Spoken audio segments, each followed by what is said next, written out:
The game that everyone's talking about right now is up next here. That is the Browns against the Panthers. Browns winning this game 30-10. Let's go over their highest graded players, starting off with Cleveland.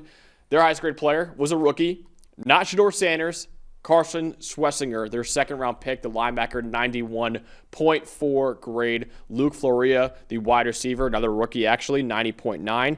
Cameron Thomas, the edge rusher, 90.7. Brendan Bates, the tight end, 89.4. And then Nick Needham, the corner, 84.9. Let's go over to Carolina with their highest graded players, starting off with their rookie edge rusher, Nick Scorton, 91.8 grade. D-tackle Bobby Brown III, 91.5. Another D-tackle, Sam Roberts, 89.5. Ikem Ekwonu, the former first-round pick, offensive tackle, 85.8. And Bryce Young was really good out there, too, with an 85.1 grade. But Dalton, a guy we didn't even mention in the top fives that everyone's talking about right now, what did you see from Brown's fifth-round pick, Shedeur Sanders, in his first game at quarterback? I'll be honest, I think we saw a lot of the same Shedeur Sanders that we saw at Colorado. He was poised under pressure. He was accurate when he had enough space to throw the football. There were a couple misses. I think overall I would give this performance about a B+, and Shedeur even said so himself. There's some things to get better with, but considering the lack of practice reps, playing under center at a much higher rate than he ever did in college, Max, he only took 66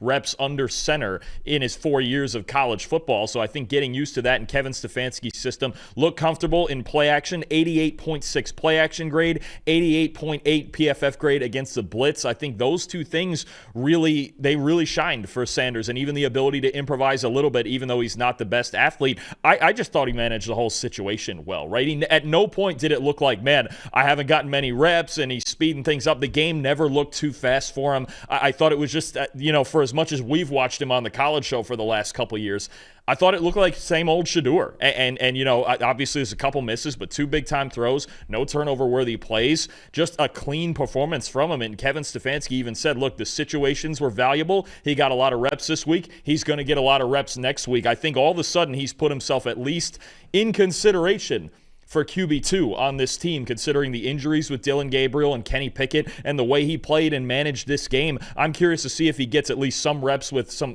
higher level players on this roster this week, but he's going to play this week. And I don't know that this team is going to be inclined to play Joe Flacco at all in the preseason. He's got a chance, I think, to win this backup job. Yeah, he does, absolutely. He started off shaky a little bit, but he really improved on the stretch. I thought of that game, the 79.8 PFF grade, two big-time throws. He still had a 3.4 second average time to throw, so the pocket presence is still a little shaky. Took a bad sack early on in the game, but after that, man, great accuracy, got really comfortable, looked like in the offense. He showed the potential of being a starting quarterback in the NFL. So Shedeur Sanders, I was very, very encouraged by what I saw from him in his first preseason action for the Cleveland Browns.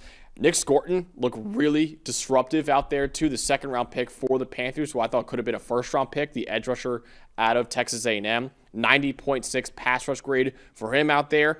And then Carson Schwessinger, the highest graded Brown in this game, 91.4 grade with Jeremiah Owusu-Koramoah out for the entire season. They need Schwessinger to step up and be a starting caliber linebacker for them.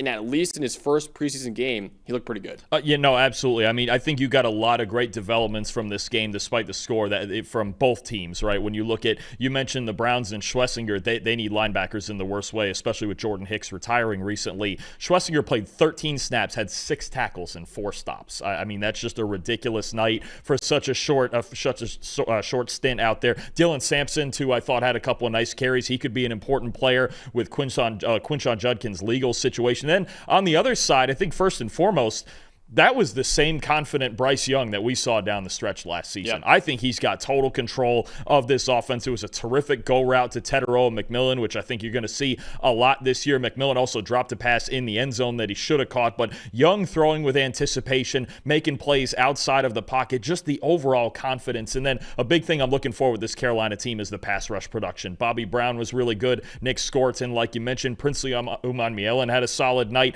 I think when you look at those two things, the quarterback and the defensive line, those two things producing at a level like that across the whole season, that's when you start to have some hope for the Carolina Panthers. And even the drop by Teteroa McMillan was still elite anticipation from Bryce Young to even get that ball in there in the first place, right? So it was McMillan's fault that he didn't turn around quickly to catch that touchdown pass, but Bryce Young put it between two defenders, and if he waited a quarter of a second longer, it probably would have been picked off, right? So it was elite anticipation from Bryce Young. He just looks so comfortable in that offense right now. Inside and outside of the pocket. I think that's what it was more than anything. The confidence, the ability, and just the willingness to make throws into tight windows like that. His first year and change in the NFL, he wouldn't even tried that throw. Yeah. Guaranteed. He wouldn't even tried it. He wouldn't even tried the go ball that he completed earlier on that drive to McMillan. Now that he's got a target like that he can go to a high volume target with a 6'5" frame who can jump out of the gym, I think Bryce Young is only going to get more confident as time goes on. We saw it the second half of last year with a team that was last in the league in receiving grade, right, mind you. So now you've got a team, and the other guy too I'm going to point out who caught the touchdown,